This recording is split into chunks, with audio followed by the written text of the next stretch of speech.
Why we fear rejection and how to overcome it.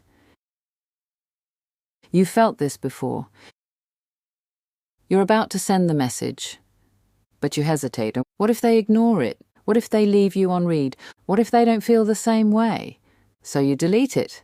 Or maybe it's that job you wanted, the opportunity that could change everything. You start filling out the application, but halfway through, you convince yourself I'm probably not what they're looking for. So you never hit submit. Or maybe it's something even smaller. You're in a group, about to share an idea, but the thought of people disagreeing, judging, or shutting you down makes your heart race. So you stay quiet. This is the fear of rejection. And whether you realize it or not, it's controlling more of your life than you think. Why rejection feels so painful? Rejection doesn't just sting, it physically hurts. Studies show that when you experience rejection, your brain processes it the same way it processes physical pain. That's why even small rejections stay with you long after they happen. And most of us, we don't just feel rejection, we attach meaning to it. A date ghosts you? I must not be attractive enough. A job turns you down? I'm not good enough. A friend stops texting back? Maybe I'm not likable. We personalize it. We turn rejection into proof that we're not enough. And that's where the damage begins. Because the fear of rejection isn't about the moment itself. It's about what we make it mean. And that fear, it's keeping you trapped. How fear of rejection is controlling your life. Rejection isn't just about getting turned down. It shows up in ways you don't even notice. 1, you play small to avoid discomfort. You want more out of life, but instead of going for it, you hold yourself back. Because if you don't put yourself out there, no one can tell you no. You stay in your comfort zone. You tell yourself you're not ready yet. You settle for good enough instead of chasing what you actually want. But comfort isn't progress, and avoiding rejection is keeping you stuck. 2, you overthink every interaction. Ever leave a conversation and replay everything you said? Did I say the wrong thing? Did they think I was weird? What if they don't like me? Your brain goes into overdrive, trying to analyze, predict, and protect you from rejection. But in reality, you're just creating anxiety over things that don't even matter.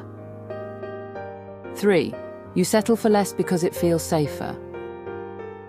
Maybe it's in your career, maybe it's in your relationships, but instead of going after what you truly want, you go for what feels attainable. You take the job that's safe instead of the one that excites you.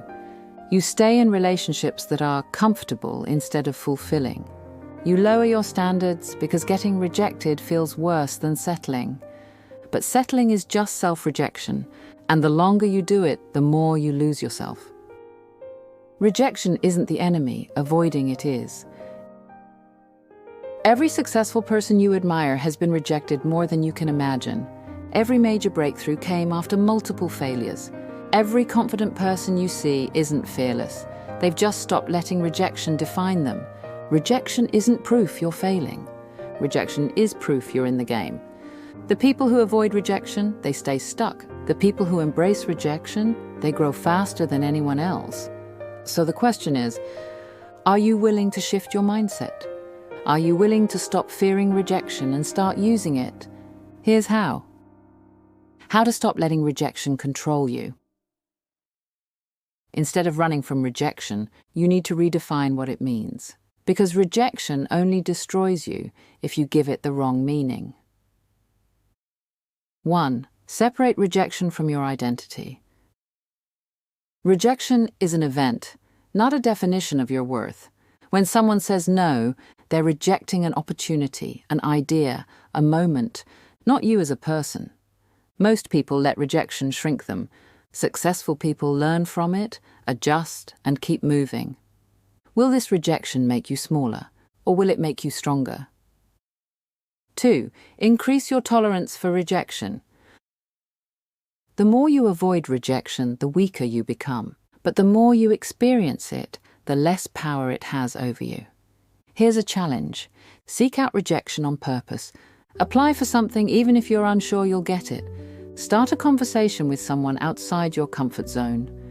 Share an idea, knowing some people won't like it. The goal isn't to get rejected. The goal is to stop fearing it, because once rejection stops scaring you, it stops stopping you. 3. Reframe every rejection as a redirection. What if rejection wasn't rejection, but redirection? Think back to every time you were rejected. The job you didn't get that led you to a better opportunity. The person who turned you down, only for you to meet someone more aligned with you. The doors that closed, so you were forced to find the right one. Rejection isn't blocking you. It's redirecting you to where you're actually meant to be.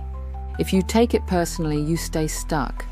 If you take it as guidance, you keep evolving, and that's the difference. What happens when you stop letting fear control you?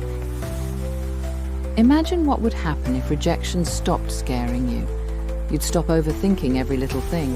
You'd stop settling for things you don't actually want. You'd start taking the risks that lead to real growth. But there's something even more important than that. Something most people never realize until it's too late.